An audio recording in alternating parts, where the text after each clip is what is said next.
So this is an experiment, and also this is a part of an ongoing set of inquiry. It's kind of an ongoing inquiry that I want to have with the community, find ways to have conversations with the community about where we live, about the meaning of place, and also about the meaning of change in place. And so your experiences, I hope you brought your experiences with you today, because I hope to tap them and have it not just be me talking. But I have a lot of stuff to prime the pump. First of all, the stuff in the room, I'll just give a quick tour of the room. I've made a series of these floor maps, and don't be shy, it's dance floor material. Same stuff they use for ballet companies and whatever. It's called Marley, and it's a print of an ink drawing on this vinyl mylar stuff. And it's made from a drawing of the seafloor. I chose this area of Cape Cod Bay and Stellwagen Bank because, in a way, they're all one place. If you go on whale watches, the whales move back and forth between Cape Cod Bay and Stellwagen Bank. They're favorite places. I'm going to refer to animals in the same category with us, humans, all through this. And I want you to think about the experience, the sensory experience of being alive as yourself, but also as a whale, as a fish, as an insect.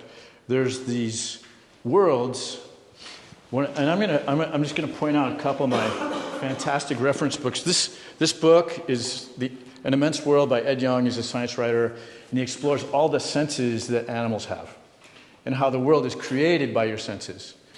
The more you are alive to your senses, the bigger that world gets. And our world doesn't necessarily match the experience of even the rest of you in the room, but certainly the other animals that we count on. So that's one reference point. And the second thing is, this is an architecture philosophy book called A Pattern Language. And the basic thrust of this, I'll say a little more about it in a slide, is that there's these patterns where our psychology, we have an environmental psychology, we have a personal autobiography of places.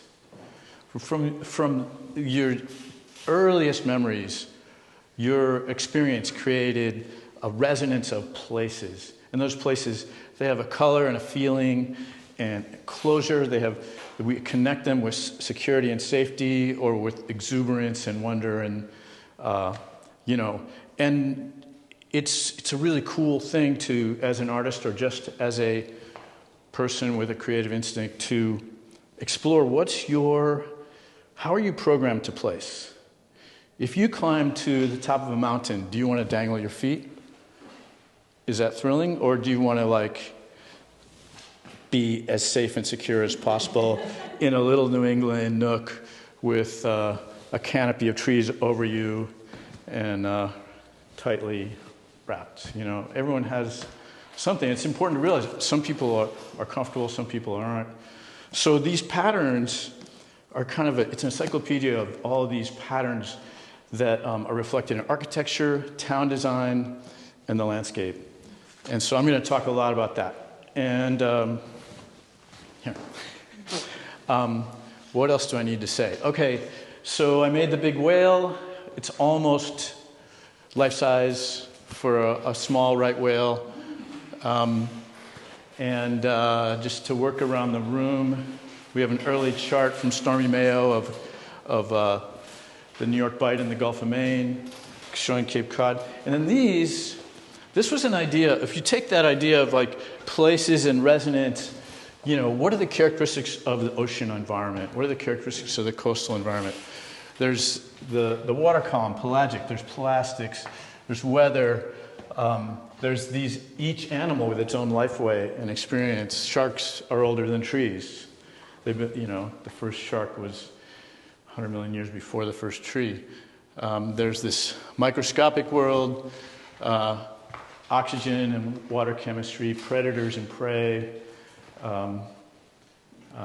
In every outthrust headland, in every curving beach, in every grain of sand, there's a story of the earth. So there's stories in the micro and the macro.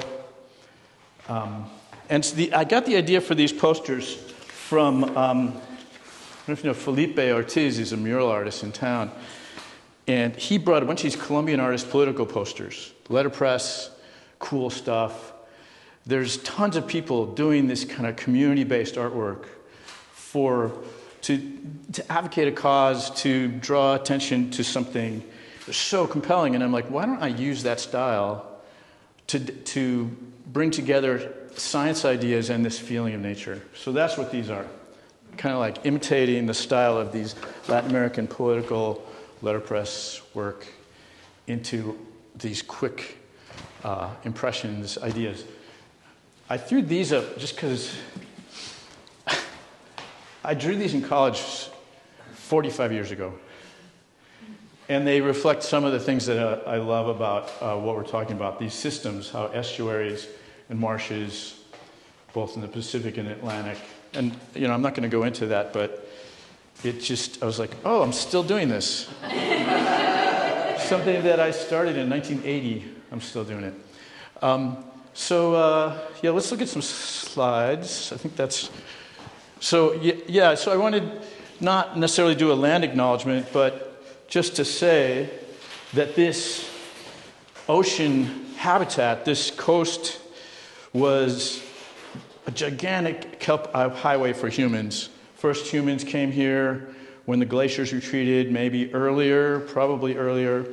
And there's stories. Samuel de Champlain did a map. He did images of native people on the sides of his maps in 1604, right? And some of you guys know this stuff. And there were canoes with 40 people in them, made out of trees. Where is there a tree that would hold 40 people now, And so I was giving this talk to a group. That's 12,000 years ago. That's 400 generations. And this kid goes, he's a tribal member, and he goes, everyone knows that things were bigger back then. And so it's an idea, it's an example of how the sort of storytelling reflects the science of a place, and you can dig into those stories and get real information about the place. And of course, there were next slide, there were giant chestnut trees that were big enough to make these dugout canoes. And so just my acknowledgement, the Wampanoag people, paddlefish, caught whales, using dugouts made from chestnut trees. We pay homage to their indigenous knowledge and take note when they say, we are still here. So just rest on that for a second. Also, part of a longer acknowledgement is that if we want to learn something about resiliency and how to live in this coastal landscape, the more we acknowledge those lifeways, better off we'll be. Okay, so next. So pattern language, and so in the book, he has things like windows overlooking life, a house for one person, small public squares. Next. Nightlife, who's making out at the meat rack. Dancing in the street, quiet back streets. Next. There's hundreds of these in the book. Degrees of publicness. Look at those voyeurs. The local town hall, gateways, next. Common land, private terrace on the street. That house looks like it's been through a fire. Connection to the earth. Okay, and so the town of Provincetown, back please. Forward. Did we miss one? I think there's a couple of slides there. So Provincetown, we can learn a lot by looking at these views. It's just an edge. It's 2 blocks wide and 3 miles long. Next. And then we get a completely different idea by looking from the air at McMillan Pier. There's this is the natural line of the coast. We can't take this stuff for granted. It's not really real. It doesn't belong there. But there's so much of our environment that is not natural, and Okay, I'm not saying we get rid of it, but I'm saying that as sea level rises and we get challenged, we can't just say, stop, we can't change this. We will change it over time. Definitely talk more about that. There's plans, back please. There's plans for a big visitor center right here. I'm not sure if you looked at this point of view, I'm not sure you would build a new building, gigantic multi-million-dollar building out here.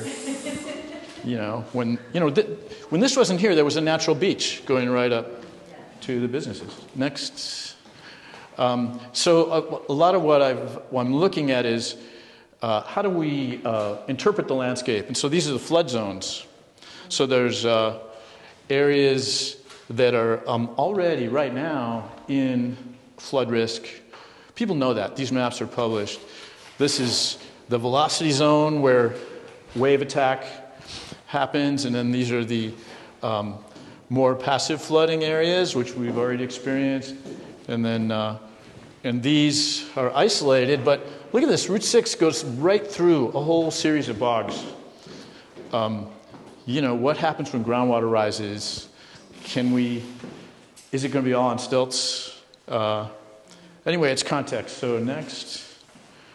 So I'm going to go through, I just brainstormed patterns. And what I'd like you guys to do is, I don't know if anybody has a scrap of paper, a pen. I have a table with a bunch of stuff back there. But as we go through, I want you to think about what I'm missing in my quick brainstorm of patterns that make this place what it is.